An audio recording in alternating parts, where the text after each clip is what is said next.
Hello everyone, कैसे हैं आप सब। आई होप आप सब बेहतर होंगे। आज हम करेंगे Kohlberg theory of moral development के प्रैक्टिस क्वेश्चंस। तो पहले जानते हैं हम कोहलबर्ग के बारे में कि ये कौन थे। कोहलबर्ग एक अमेरिकन साइकोलॉजिस्ट हैं, एक अमेरिकी मनोवैज्ञानिक हैं और इनके कुछ पब्लिकेशन हैं जो इम्पोर्टेंट हैं, कई बार एग्ज़ाम में पूछ लिया जाता है। The philosophy of moral development 1981 कि नैतिक विकास का सिद्धांत कब दिया था? 1981 में। Meaning and measurement of moral development, ये भी 1981 में दिया था। The psychology of moral development, ये कब दिया था? 1984 में। और इनकी एक स्टोरी है वो बहुत फेमस है, वो है हेन्ज डेलेमा। कि हेन्ज है एक व्यक्ति का नाम है, उसकी दुविधा के बारे में एक कहानी है, वो भी हम इसमें आगे पढ़ेंगे क्वेश्चन के साथ साथ। क्वेश्चन नंबर 1 है, who proposed the theory of moral development कि नैतिक विकास का सिद्धांत किसने दिया था? नैतिक विकास का सिद्धांत जो है किसने दिया था? ऑप्शन नंबर ए है पियाजे, ऑप्शन नंबर बी है कोहलबर्ग, ऑप्शन नंबर सी है ब्रूनर और ऑप्शन नंबर डी है स्किनर। तो इसका जो सही आंसर है वो है कोहलबर्ग। कि कोहलबर्ग ने क्या दिया था? नैतिक विकास का सिद्धांत दिया था। अब जो मोरल है, मोरल डेवलपमेंट है, नैतिक विकास, वो क्या होता है या फिर जो मोरालिटी है वो क्या होती है? मोरालिटी होती है कि कोई भी चीज़ है, किसी के बारे में भी क्या सही है या फिर क्या गलत है, इसके बारे में जो हमारी अवधारणा है ना, बिलीफ है किसी भी चीज़ के बारे में कि what is right and what is wrong, ये होती है नैतिकता। ठीक है। अब समझते हैं नैतिक विकास क्या होता है। नैतिक विकास, नैतिक विकास वो प्रक्रिया होती है जहाँ पे लोग है ना सही गलत, उचित अनुचित, इसके बारे में प्रगतिशील समझ बनाते हैं। ठीक है। कि अगर मान लो कि कोई भी चीज़ के बारे में ये पता है कि हाँ ये सही है ये गलत है, उसको और अच्छे से समझना कि ये सही क्यों है और ये गलत क्यों है। ठीक है। वो क्या हो जाएगी? नैतिक विकास की प्रक्रिया हो जाएगी या फिर वो नैतिक विकास है। तो जो हाँ एक और इम्पोर्टेंट है इसमें चीज़, जो पियाजे और कोलबर्ग है ना, दोनों ने नैतिक विकास की अवधारणा दी थी। ठीक है, ये आप ध्यान रखना कि पियाजे ने भी और कोलबर्ग ने भी, दोनों ने क्या किया था? नैतिक विकास की अवधारणा दी थी। How many levels are there in Kohlberg theory कि कोलबर्ग के सिद्धांत में कितने स्तर हैं? ऑप्शन नंबर ए है 2, ऑप्शन नंबर बी है 3, ऑप्शन नंबर सी है 4 और ऑप्शन नंबर डी है 6। इसमें क्या पूछा है? सतर पूछे गए हैं, लेवल पूछे गए हैं। तो इसका जो सही आंसर है वो है 3। इसमें 3 लेवल हैं। जो कोलबर्ग है उसकी जो नैतिक विकास का सिद्धांत है, लेवल उसमें 3 है, लेकिन जो अवस्थाएं हैं, अवस्थाएं मीन्स स्टेज, वो कितनी हैं? 6 हैं। ये आप याद रखना, कई बार कन्फ्यूज़न हो जाती है इसमें कि लेवल तो है 3, लेवल मीन्स सतर, सतर तो है 3, लेकिन जो स्टेज हैं, अवस्थाएं हैं, वो कितनी हैं? 6 हैं। हर एक लेवल के अंदर 2 अवस्थाएं हैं। ठीक है, ये आपको याद रखना है अच्छे से। हर एक लेवल के अंदर क्या है? 2 अवस्थाएं हैं। पहला जो लेवल है इसके बारे में हम थोड़ा सा जान लेते हैं। पहला जो लेवल है कोहलबर्ग मोरल डेवलपमेंट का, उसका नाम है pre conventional moral reasoning level. ठीक है, इसका नाम क्या है? Pre conventional moral reasoning level, या फिर इसको प्री कन्वेंशनल लेवल भी बोल देते हैं। इसमें अवस्थाएं हैं 2। ठीक है, ये पहला लेवल है लेकिन इसमें अवस्थाएं 2 हैं। हर एक लेवल में 2-2 अवस्थाएं हैं। तो इसका जो टाइम पीरियड होता है इस लेवल का, प्री कन्वेंशनल लेवल का, वो होता है 4 से 10 वर्ष तक। ठीक है, कितना होता है? 4 से 10 वर्ष तक। और इसकी जो 2 अवस्थाएं हैं ना, 2 स्टेज हैं, उनके नाम क्या क्या हैं? पहली अवस्था का नाम है पनिशमेंट एंड ओबीडियंस ओरिएंटेशन, कि दंड एवं आज्ञाकारिता उन्मुखता। और जो दूसरी अवस्था है उसका नाम क्या है, इंस्ट्रूमेंटल रिलेटिविस्ट ओरिएंटेशन की साधनात्मक सापेक्षवादी उन्मुखता। इनके आप नाम ध्यान रखना, नाम और इनके बारे में इसके अंदर जो भी डिटेल है, कोई भी एग्जाम्पल देके आपको पूछा जाएगा कि हाँ ये किस स्तर से रिलेटेड है या फिर ये किस लेवल से रिलेटेड है। ठीक है, और स्टेजेस भी इसमें अलग अलग कई बार पूछी जाती हैं। तो इसमें क्या है कि जो प्री कन्वेंशनल लेवल है ना, हाँ इसके अंदर है स्टेज 2, पनिशमेंट ओबीडियंस की और इंस्ट्रूमेंटल रिलेटिविस्ट की। तो इसके कुछ पॉइंट है इम्पोर्टेंट कि इसमें है क्या क्या, किसके बारे में इसमें बताया गया है। जो पनिशमेंट एंड ओबीडियंस ओरिएंटेशन है, दंड एवं आज्ञाकारिता उन्मुखता, ये होती है नैतिक विकास की प्रारंभिक अवस्था। ठीक है, ये क्या है कि नैतिक विकास की प्रारंभिक अवस्था है, ये छोटे बच्चों में आम बात होती है। ठीक है, दंड एवं आज्ञाकारिता, बच्चे जो है कोई भी अगर रूल है उसको निश्चित और निरपेक्ष रूप में देखेंगे। ठीक है, कार्य का जो परिणाम है, कोई भी अगर परिणाम है, हाँ इस काम को अगर बच्चा सोचता है कि इस काम को अगर मैं ऐसे करूँगा तो हाँ मुझे बोलें कि ये बहुत ही अच्छा लड़का है, बहुत ही अच्छी लड़की है। ठीक है, इस तरह से जो बच्चे हैं वो दंड से बचने के लिए इसमें कार्य करेंगे। ठीक है, इसमें नैतिकता सीधी सीधी बात ये है कि सिर्फ दंड से ही प्रेरित होती है। ठीक है, सिर्फ बाहरी होती है, इनर रूप से मतलब वो नहीं सोचेगा अंतर्मन से कि हाँ कि ये अच्छा होता है या फिर ये बुरा है, बस उसको दंड ना मिले। ठीक है, या फिर दंड मिलता है इसलिए वो अच्छा काम या बुरा काम इस तरह से करता है। ठीक है, मान लो अगर बच्चा कोई क्लास में बैठा है ना, तो टीचर बोल रहे हैं कि हाँ चुप हो जाओ। ठीक है, कई बार वो पनिश कर देते हैं उनको, तो बस वो इसलिए चुप रहेगा कि शिक्षक है ना, मतलब मुझे दंड ना दे, मुझ पर गुस्सा ना करे। ठीक है, बस उसको इतना ही उस टाइम नैतिकता के बारे में पता होता है।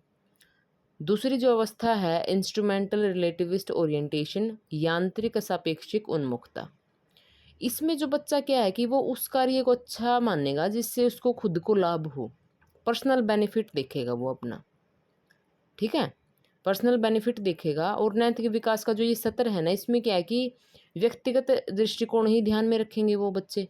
ठीक है, व्यक्तिगत जरूरतों को पूरा करने के तरीके के आधार पर कार्यों का वो निर्माण करेंगे। अब मान लो एक एग्जाम्पल है, तो इसमें क्या है कि अगर कोई भी बच्चा ये सोचता है ना कि हाँ अगर आप मेरा होमवर्क करते हो ना तो मैं आपको मेरी नकल करने दूंगा।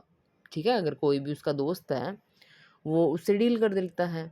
ठीक है, डील करेगा कि हाँ अगर मेरा होमवर्क करोगे ना तो मैं एग्ज़ाम में क्या चीटिंग करवा दूंगा। बस इतना ही होता है इसमें। ठीक है, जो सेकंड जो स्तर है उसका नाम है कन्वेंशनल लेवल, परंपरागत नैतिक तर्कणा सत्र।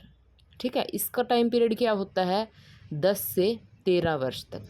ठीक है, जो पहला लेवल था उसका टाइम पीरियड क्या था, 4 से 10 वर्ष तक, और दूसरे का क्या है 10 से 13 वर्ष तक। इसमें क्या है कि आगे इसमें 2 स्टेजेस हैं। ठीक है, 2 अवस्थाएं हैं। पहली है good boy nice girl orientation, अच्छा लड़का या फिर अच्छी लड़की उन्मुखता। और दूसरी कौन सी है, सोशल ऑर्डर मेंटेनिंग ओरिएंटेशन की सामाजिक क्रम संपोषित उन्मुखता। तो जो इसमें पहली जो स्टेज है गुड बॉय नाइस गर्ल की, ठीक है, इसमें क्या है कि बच्चा अगर कोई अच्छा काम कर रहा है उसकी हम तारीफ़ कर दें कि हाँ आप तो वेरी गुड, आप तो बहुत अच्छे लड़के हो, या फिर आप तो बहुत अच्छी लड़की हो, या बहुत अच्छे बच्चे हो आप। ठीक है, तो इसमें क्या है कि वो अच्छे से आचरण करेगा अगर कोई मेहमान आया है घर पे उसके साथ।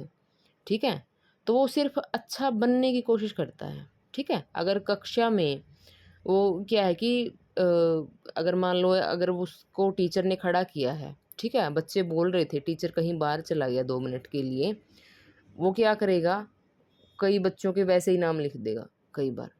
ठीक है, वो बोलेंगे हाँ यार बहुत अच्छा आपने है ना अपने ड्यूटी बहुत अच्छे से निभाई है। वो सिर्फ अपना अच्छा सुनना चाहता है उस टाइम।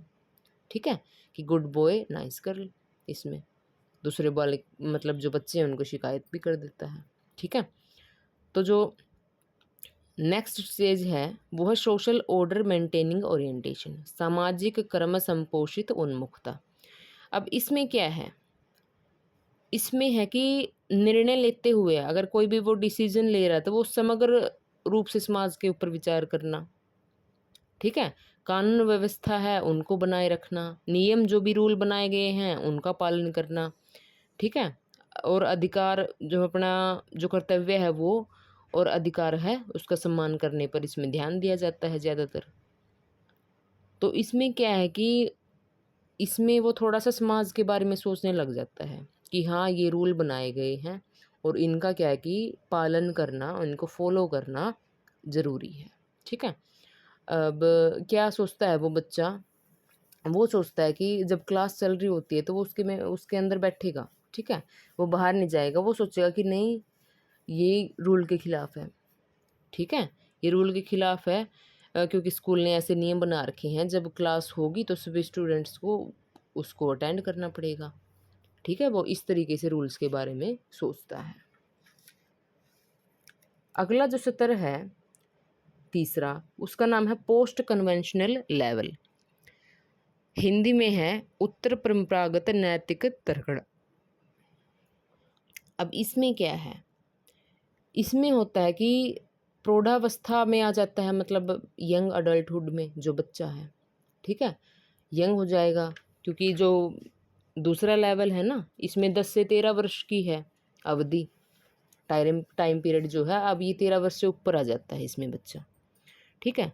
अब इसमें क्या है कि जो बच्चे हैं इस स्तर के ऊपर व्यक्तिगत निर्णय और स्वयं चुने हुए सिद्धांतों पर आधारित है ये, ठीक है। और नैतिक तर्कणा व्यक्तिगत अधिकार और न्याय पर आधारित है, ठीक है। और ये जो लेवल है ना तीसरा, इसको मोरालिटी ऑफ कोऑपरेशन के नाम से भी जाना जाता है, ठीक है। इसमें जो है बच्चे का नैतिक आचरण आंतरिक नियंत्रण में होता है, ठीक है, कि वो अंदर से सोचता है। इसके आगे 2 स्टेज हैं। पहली है सोशल कॉन्ट्रैक्ट ओरिएंटेशन की सामाजिक अनुबंध उन्मुखता। अब इसके अंदर क्या होता है कि व्यक्ति जो बच्चा है वो बड़ा हो जाता है, ये समाज के नियमों का पालन करता है, ठीक है। वो सोचने लगता है कि कुछ जो वैल्यूज़ हैं, ठीक है, वैल्यूज़ हैं, प्रिंसिपल हैं, राइट्स हैं, वो क्या है कि कानून से ऊपर भी हो सकते हैं, ठीक है, कानून से भी ऊपर हो सकते हैं। इससे आगे की जो स्टेज है दूसरी, उसका नाम है यूनिवर्सल एथिकल प्रिंसिपल कि सार्वभौमिक नैतिक उन्मुखता सिद्धांत। अब इसको किस नाम से भी जाना जाता है, इसको स्टेट ऑफ कंसाइंस के नाम से भी जाना जाता है, विवेक की अवस्था बोल लेंगे, ठीक है। It is highest stage of morality, ये क्या है कि नैतिकता जो है उसकी उच्चतम अवस्था है, ठीक है। कौन सी उच्चतम अवस्था है नैतिकता की, यूनिवर्सल एथिकल प्रिंसिपल, सार्वभौमिक नैतिक उन्मुखता सिद्धांत, ठीक है।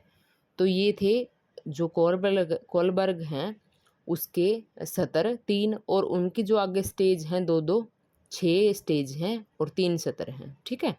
इनके बारे में हमने डिटेल से डिस्कस कर लिया है और अब हम करते हैं क्वेश्चन को डिस्कस।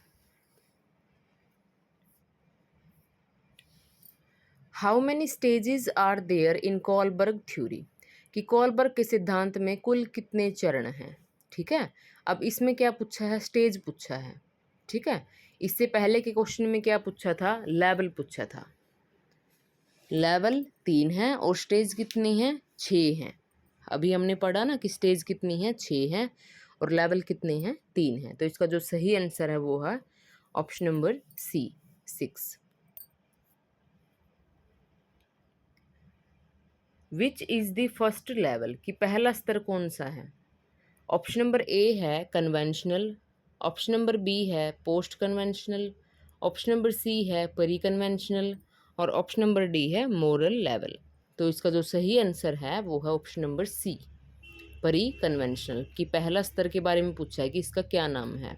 जो परी कन्वेंशनल स्तर है वो क्या है कि पहला स्तर है।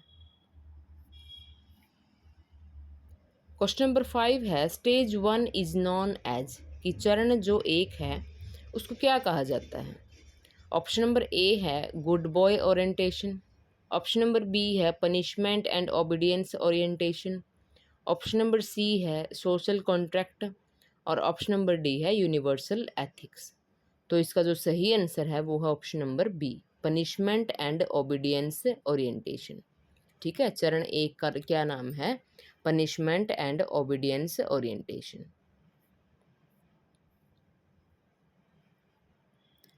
क्वेश्चन नंबर 6 है स्टेज 2 इज कॉल्ड, कि जो चरण 2 है उसको क्या कहा जाता है?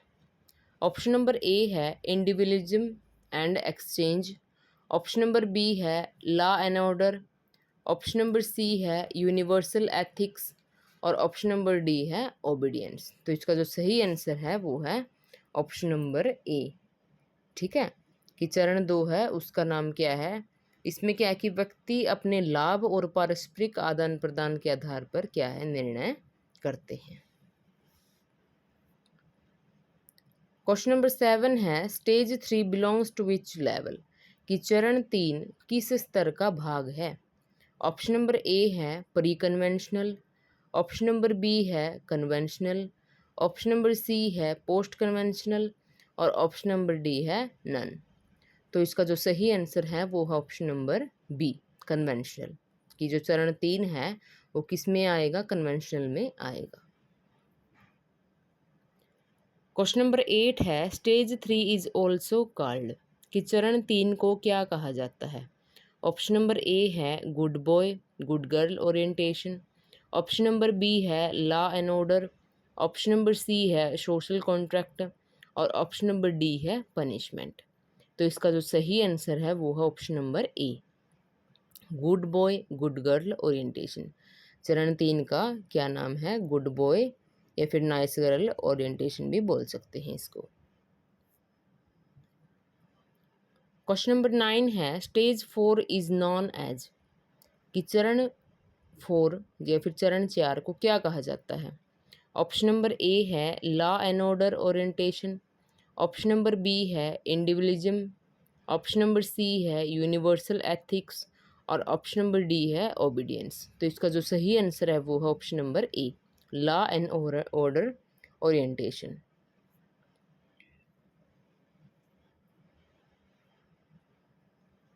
क्वेश्चन नंबर 10 है at stage 4 people follow rules because, कि चरण जो 4 है उसमें व्यक्ति नियमों का पालन क्यों करता है? ऑप्शन नंबर ए है to avoid punishment, option number B है to maintain law and social order, option number C है फॉर रिवार्ड और ऑप्शन नंबर डी है फॉर फ्रेंडशिप। तो इसका जो सही आंसर है वो है B, to maintain law and social order. तो इसमें लेवल के बारे में बताया गया है PCP। ठीक है, पहले लेवल का नाम क्या है? प्री कन्वेंशनल, दूसरे का नाम है कन्वेंशनल और तीसरा है पोस्ट कन्वेंशनल। आपको इनके नाम अच्छे से याद रखने हैं, एग्जाम में इनके बारे में पूछा जाता है। फिर आगे है स्टेज, कि स्टेज कौन सी है? पहली है पनिशमेंट एंड ओबीडियंस, दूसरी है इंडिविजुअलिज्म एंड एक्सचेंज, तीसरी है गुड बॉय गुड गर्ल और चौथी है लॉ एंड ऑर्डर, पांचवी है सोशल कॉन्ट्रैक्ट और 6 नंबर पे है यूनिवर्सल एथिकल प्रिंसिपल। ठीक है, आप इनको अच्छे से याद करना। जो स्टेजेस है, जो लेवल हैं, इनके बारे में एग्ज़ाम में पूछा जाता है और इनसे रिलेटेड क्या है कि अगर कोई भी आपको एग्जाम्पल दे दिया जाए तो आप आसानी से इसका नाम उसमें बता पाओगे। ठीक है, सो गाइज़, अगर आपको वीडियो पसंद आए तो लाइक करना, शेयर करना और चैनल को सब्सक्राइब करना ना भूलें। Thank you for watching.